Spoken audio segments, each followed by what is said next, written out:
दोस्तों, ये बेटी भी क्या अजीब चीज़ होती है। बेटी जब शादी के स्टेज से ससुराल जाती है तब पराई नहीं लगती, मगर जब वो मैके आकर हाथ मुंह धोने के बाद सामने टॉवल के बजाय अपने बैग से मुख्तसर रुमाल निकाल कर उससे मुंह पोंछती है तब वो पराई लगती है। जब वो बावर्ची खाने के दरवाजे पर नामालूम सी खड़ी हो जाती है तब वो पराई लगती है। जब वो पानी के गिलास के लिए इधर उधर नजरें घुमाती है तब वो पराई लगती है। जब वो पूछती है वॉशिंग मशीन चलाऊं क्या, तब वो पराई लगती है। जब मेज पर खाना लगने के बाद भी वो बर्तन खोलकर नहीं देखती तब वो पराई लगती है। जब पैसे गिनते वक्त अपनी नजरें चुराती है तब वो पराई लगती है। जब बात बात पर गैर जरूरी कहकहे लगाकर खुश होने का ड्रामा करती है तब वो पराई लगती है। और लौटते वक्त अब कब आएगी इसके जवाब में देखो कब आना होता है ये जवाब देती है, तब हमेशा के लिए पराई हो गई ऐसे लगती है। लेकिन गाड़ी में बैठने के बाद जब वो चुपके से अपनी आंखें छुपा के खुश करने वाली कोशिश करती है तब वो परायापन एक झटके में बह जाता है, तब वो पराई सी लगती है। अरे नहीं चाहिए हिस्सा भैया मेरा मैका सजाए रखना, कुछ ना देना मुझे सिर्फ मोहब्बत बरकरार रखना, पापा के इस घर में मेरी याद बसाए रखना, बच्चों के जहन में मेरा मान बरकरार रखना,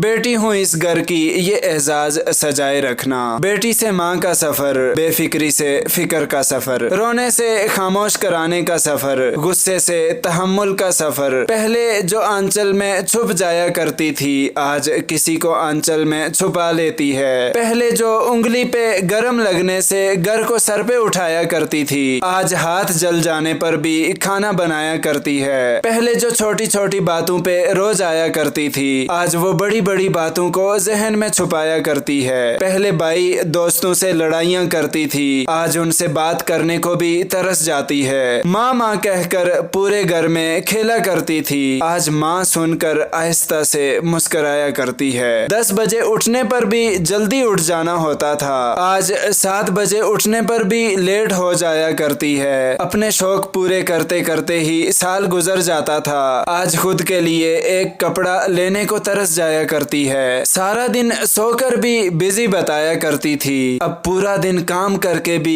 काम चोर कहलाया करती है। एक इम्तिहान के लिए पूरे साल पढ़ा करती थी अब हर रोज बगैर तैयारी के इम्तिहान दिया करती है। ना जाने कब किसी की बेटी किसी की माँ बन गई, कब बेटी माँ के सफर में तब्दील हो गई। दोस्तों, बेटियों की उम्मीदों पे फकत बाप ही पूरा उतरता है, ये किसी और के बस की बात नहीं है। माँ बाप मुझे छोड़कर गए तो जमाने ने बताया जिन बेटियों का बाप नहीं होता उनका कोई हमदर्द नहीं होता। बेटे अगर औलादे नरीना होते हैं तो बेटियां भी औलादे नगीना होती हैं और इन नगीनों को ठेस नहीं लगनी चाहिए चाहे वो अपनी हो या पराई। और जिस दिन तुम बेटी के बाप बन जाओगे तब तुम्हें वो माल नहीं मान नजर आएगी। हर बेटी का बाप बादशाह नहीं होता, बहरहाल बेटी अपने बाप के लिए शहजादी जरूर होती है। बेटियों का दुख समझना बड़ा मुश्किल है, उनके लिए तो उसी घर में जगह नहीं रहती जहां वो पैदा होती हैं। बेटे नेमत हैं और नेमतों का हिसाब दिया जाएगा। बेटियां रहमत हैं और रहमत का